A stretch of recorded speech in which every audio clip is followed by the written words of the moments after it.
Charter Local Edition with your host, Rose Caiazzo. Today we're at NACO, the National Association of County Officials Conference, and visiting with us today is Fremont County Commissioner Doug Thompson from Lander, Wyoming. Welcome. Glad to be here. Excellent. So tell us more about the county that you represent and how long you've been a county commissioner.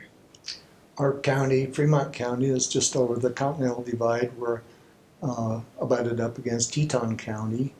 We have about 40,000 residents.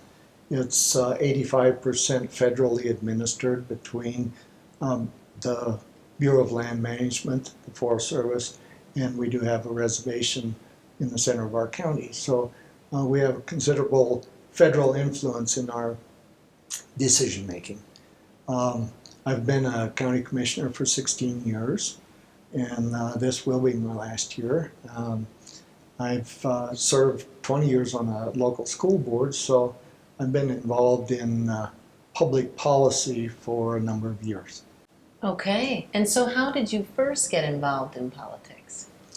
Well, the school board, my children were entering school, and I felt like I wanted to be part of making sure they had a good education. I was encouraged by commissioners from Fremont County. There was an opening coming up, and I was encouraged to participate in that. I had a reputation for knowledge in natural resource management, as well as I'd established a reputation as being good on the school board, dealing with issues, budgets, and so they felt like I'd be a good person to do that.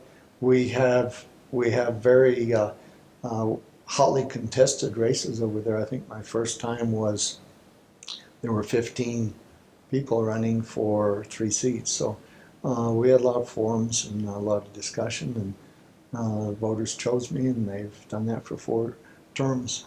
That's wonderful. Good for you. Can you share with us your stand on the Wyoming Public Lands Initiative? Yes, Wyoming counties have always been very proactive. We've been kind of a leader in encouraging county involvement in natural resource issues. And I've actually trained and done workshops encouraging Wyoming county commissioners to engage, as well as other states. In Wyoming, we have a unique situation. In the 70s, a number of lands were inventoried as potential wilderness study areas or wilderness areas. And Congress mandated that the Bureau of Land Management look at those and make a recommendation whether they had wilderness characteristics and would be appropriate or not appropriate. Our state association, with some encouragement from our congressional delegation, felt like this was an appropriate time for Wyoming to address those long held in wilderness study area status, which is actually a non-impairment status. Very limited activity within those. And we felt like this was an appropriate time to, for local governments and the state government to either get them in, get them out. And so our initiative, which I helped craft, set up a process to do that.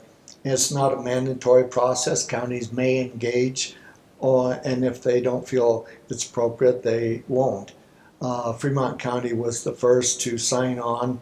I'd been instrumental in crafting the process for getting the recommendations to, first of all, a county commission, a local county commission, and then to the governor's office, and then finally to the congressional delegation. So we have 5 wilderness study areas within our county, and we just recently, last Tuesday, named our official advisory committee of 10 people, and that group will do site visits. We'll invite the local landowners and users of those areas to be part of a site-based subcommittee, and they will present testimony to our official advisory group who will craft recommendations on all of those areas, and we will finalize them, put the supporting data down for our recommendation, and put it in Wyoming's, it'll be a Wyoming wilderness bill, and it will go first to the governor's office, as I said, and then to Congress, hopefully to pass. Okay, excellent. And I understand that there's county influence in federal planning. Tell us more about that.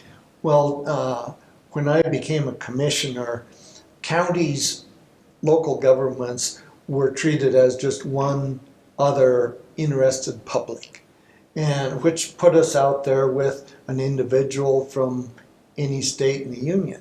Our commentary and our participation was no more valued than an individual comment from somewhere else in the nation. There is federal regulation as well as federal statute that requires the federal government to invite counties to the planning table. And the one status would be cooperating agency status. And I learned about that when I became a commissioner 16 years ago. And because our county is 85% federally administered, I thought I need to learn the rules and we need to start doing that. So I worked with the Bureau of Land Management people in Washington, the Council of Environmental Quality people, and learned what the rules were. And Fremont County has been a leader in federal planning participation. We learned the process, how to do it, fine-tuned it with state government and the federal government, and then we have gone out and trained and taught other counties within Wyoming and across the West. I've done workshops at Western region meetings such as we're at now, done workshops on how commissioners can exert their legally entitled influence in the federal planning process. And it's been a long, occasionally frustrating effort, but as I said, if you're not at the table, you're probably on the menu. So it's very important for us to be there and to make sure they're doing their due diligence and we have to do our due diligence. Excellent. What wonderful information you shared with us today. Thank you so much, Commissioner Thompson, for visiting with us today on Charter Local Edition. Thank you. Charter Local Edition has been an exclusive presentation of Charter Communications.